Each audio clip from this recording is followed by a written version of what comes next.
सबसे पहले हमें जो क्वेश्चन दिया जाता है उसमें पूछा जाता है कि 5 अंकों की कितनी संख्याएं पॉसिबल है, 5 अंकों के कितने नंबर्स पॉसिबल हैं, यानी 5 डिजिट के कितने नंबर पॉसिबल है मैक्सिमम। तो सबसे पहला जो कंसेप्ट मैं आपको क्लियर करना चाहूँगा कि हमारे पास जो टोटल डिजिट्स होती है, टोटल जो हमारे पास अंक होते हैं वो होते हैं 10। टोटल हमारे पास कितने अंक होते हैं 10, ये हमें ध्यान रखना क्योंकि ये बेसिक कंसेप्ट है।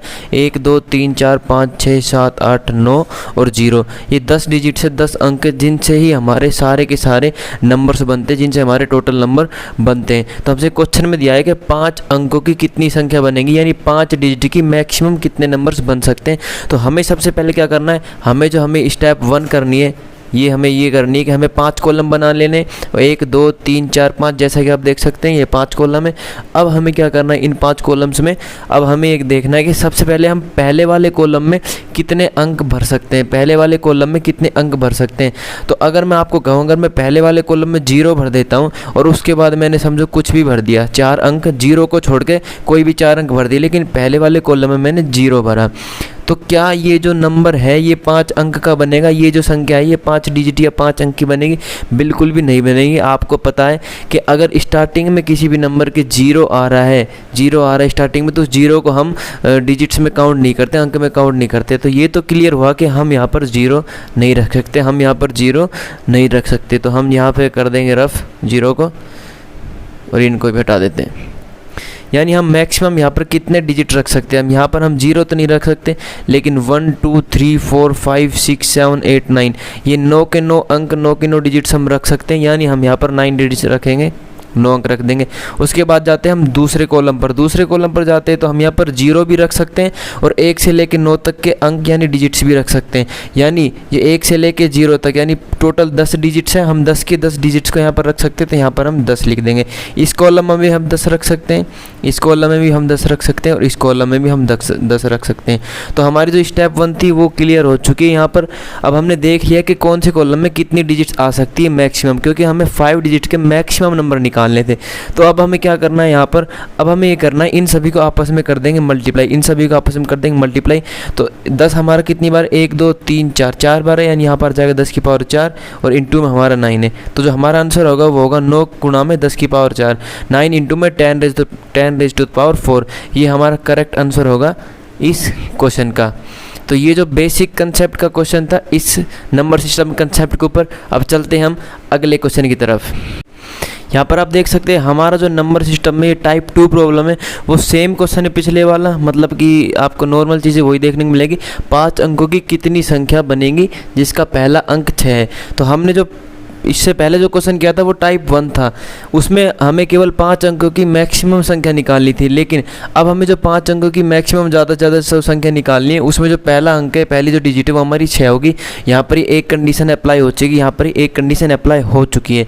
यानी अब हम फर्स्ट कॉलम के अंदर यहाँ पर हमारा 6 आएगा जैसा कि क्वेश्चन में दिया है। तो यहाँ पर हम 6 लिख लेंगे और इस 6 के अलावा हम यहाँ पर कुछ भी नहीं लिख सकते, क्योंकि जो हमारी डिजिट थी यहाँ पर लिख देता हूँ एक बार, 0 1 2 3 4 5 6 7 8 और 9, ये जो हमारी डिजिट्स थी टोटल 10 डिजिट है, 210 अंक है। इन्हीं अंकों से हमारे सारे नंबर्स बनते हैं। लेकिन क्वेश्चन में ऐसा बोला है कि जिसका पहला अंक 6 है, यानी हम पहले अंक पहली डिजिट की जगह हम यहाँ पर लिख देंगे 6। यानी 6 हमारी कितनी डिजिट है, हमारी डिजिट हुई 1। यहाँ पर इसके अलावा हम कोई भी डिजिट या अंक नहीं लिख सकते, ना ही रख सकते। उसके बाद हम जाते हैं सेकंड कॉलम पर। यहाँ पर हम मैक्सिमम कितने डिजिट रख सकते हैं, कितने अंक रख सकते हैं, पूरे के पूरे 0 से 9 तक रख सकते हैं। तो यहाँ पर हमारा 10 आ जाएगा। यहाँ पर भी हम 10 अंक रख सकते हैं पूरे, यहाँ पर भी हम 10 अंक रख सकते हैं और यहाँ पर हम पूरे 10 अंक रख सकते हैं। और इन सभी को फिर आपस में कर देंगे हम गुना। 10 4 बार है तो 10 की पावर 4, यानी 10 की पावर 4 मैक्सिमम नंबर्स बनेंगे 5 अंकों के जिनका पहला अंक 6 होगा, ये इस टाइप की प्रॉब्लम्स में मतलब कि टाइप 2 है। जो सेकंड नंबर का मैंने अभी क्वेश्चन कराया आपको, इससे पहले जो कराया था सिंपल वाला, अब ये थोड़ा सा कठिन है। अब इससे ज़्यादा डिफ़िकल्ट क्वेश्चन पे चलते हैं। अब हमारा जो एक क्वेश्चन है ये बिल्कुल सेकंड टाइप का क्वेश्चन है, लेकिन मैंने एक और डिजिट बढ़ा दी जो हमें क्वेश्चन में दी गई। क्वेश्चन बोलता है 5 अंकों की कितनी संख्या बनेगी जिसका पहला अंक 6 है और चौथा अंक 7 है। तो क्वेश्चन में हमें जैसा बोला है पहला अंक हमें 6 बोला है कि 6 फिक्स है, तो हम पहले अंक की जगह यहाँ पर 6 लिख देंगे। और क्वेश्चन में एक चीज़ एक्स्ट्रा ऐड कर दी, पिछले क्वेश्चन से थोड़ी डिफिकल्टी लेवल बढ़ाइए, तो यहाँ पर ये भी बता देता है कि चौथा अंक जो हमारा 7 है, तो हम चौथा अंक काउंट कर लेंगे 1 2 3 4, ये हमारा चौथा अंक है। यहाँ पर हम लिख देंगे 7, यहाँ पर हम लिख देंगे 7। इसका मतलब है जो हमारा पहला अंक है और जो हमारा चौथा अंक है, इन दोनों कॉलम्स में हम इन 6 और 7 की जगह कुछ भी नहीं रख सकते, यानी यहाँ पर भी हम एक ही अंक रख पाएंगे और यहाँ पर भी हम एक ही अंक रख पाएंगे। लेकिन जो बाकी बचा ये वाला जो कॉलम है हमारा, उसमें हम सभी में 10-10 अंक रख सकते हैं, 10-10 अंक रख सकते हैं, बिल्कुल रख सकते हैं। तो अब इन सबको हम कर देंगे आपस में मल्टीप्लाई, तो हमारा आंसर आएगा 10 की पावर 3।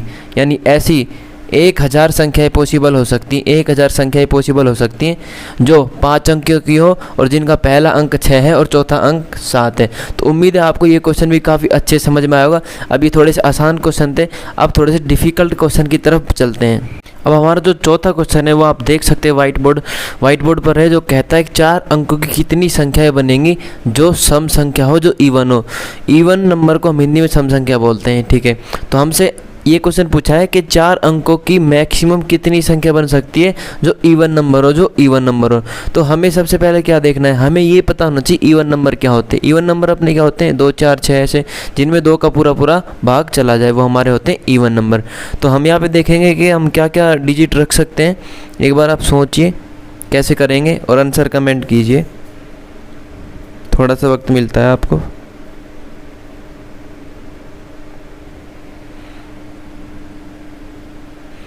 तो हम यहाँ पर सबसे पहले क्या करेंगे, हमें पता होने चाहिए कि इवन नंबर हमारी कौन कौन सी है। तो इवन नंबर हमारे होते हैं 0 2 4 6 8, और ये 2 के गैप में बढ़ते चले जाएंगे। लेकिन हमारे पास टोटल जो अंक है 0 से 9 तक है, तो यहाँ पर एक तो 0 2 4 6 और 8 ये हमारे इवन नंबर है, ये हमारी सम संख्या है। अब यहाँ पर हम देखेंगे कि हमें क्या करना है कि हमसे 4 अंकों की पूछी संख्या, 4 अंकों का नंबर पूछा है, तो हम यहाँ पर 4 नंबर का बना लेते हैं इसे, ये 5 का ही है, इसे हम कर लेते हैं 4 का, ठीक है। ये हमारा 4 का कॉलम, यानी जितने अंकों का पूछा हो उतने अंकों का हम बना लेंगे यहाँ पर कॉलम, उतने अंकों का हम बना लेंगे यहाँ पर कॉलम। तो हमने यहाँ पर देखना है कि हम फर्स्ट कॉलम में कितनी डिजिट रख सकते हैं। अब जो हमारा नंबर है वो इवन है, ओड है, सम होगा, विषम होगा, वो उस नंबर की आखिरी अंक पर डिपेंड करता है। यानी जो सम विषम का खेल है वो केवल इस कॉलम होगा। यानी पहले कॉलम में हम 9 अंक रख सकते हैं, दूसरे कॉलम में हम 10 रख सकते हैं, तीसरे कॉलम में भी हम 10 रख सकते हैं। अब बात आती है यहाँ पर चौथे कॉलम में हम कितने अंक रखेंगे। अब हमसे क्वेश्चन में एक कंडीशन लगा दी कि वो सारी संख्या सम होनी चाहिए, इवन होनी चाहिए। तो 0 से 9 तक कितने हमारे जो अंक हैं, कितनी जो हमारी डिजिट है वो इवन होती है, सम होती है। तो 0 होता है, 2 होता है, 4 होता है, 6 होता है और 8 होता है। यानी 1 2 3 4 और 5, टोटल 5 है। यानी इस लास्ट वाले चौथे कॉलम में हम 5 ही अंक रख पाएंगे, तो यहाँ पर हम लिख देंगे 5 और इन सबको गुना कर देंगे आपस में। तो 9 पंजे 45 और 10 गुना 10 100, यानी 4500, यानी 45 हमारा आंसर होगा। यानी 45 ऐसी संख्या पॉसिबल है जो कि 4 अंकों की होगी और सम संख्या भी होगी। तो ये हमारा चौथे टाइप का क्वेश्चन था जो भी एग्जाम में पूछा जाता है। अब हम 5वें टाइप के क्वेश्चन की तरफ चलते हैं। अब जो हमारा 5वें टाइप का क्वेश्चन है भैया, ये थोड़ा सा डिफिकल्ट लेवल नहीं कह सकते, लेकिन बच्चों को घुमा देता है। ये जो क्वेश्चन है इसमें हमसे पूछा जाता है कि 100 अंकों की कितनी संख्या बनेगी। ये है तो मतलब जो फर्स्ट और सेकंड क्वेश्चन कराया था उसी टाइप का, लेकिन मतलब आप 100 अंकों तक कैसे निकालोगे, तो उसके लिए भी एक ट्रिक है।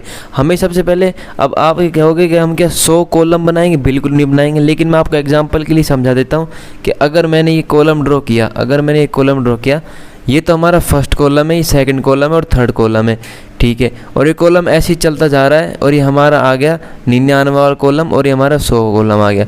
तो यहाँ पर कन्फ्यूजन दूर करने के लिए लिखता हूँ 1 2 3, ये हमारा पहला कॉलम है, ये दूसरा है और तीसरा है, और ऐसी सीरीज चलती जाएगी। और 99 और 100, यहाँ तक 100 कॉलम तक हमें जाना है, 100 अंकों की संख्या बनानी, तो 100 कॉलम तक हम जाएंगे। यहाँ पर हमारे 3 से लेके 98 तक आ गए, 4 से लेकर 98 तक या बीच में आ गए। लिखने की कोई भी आवश्यकता नहीं है, क्यों नहीं वो अभी बता दूंगा।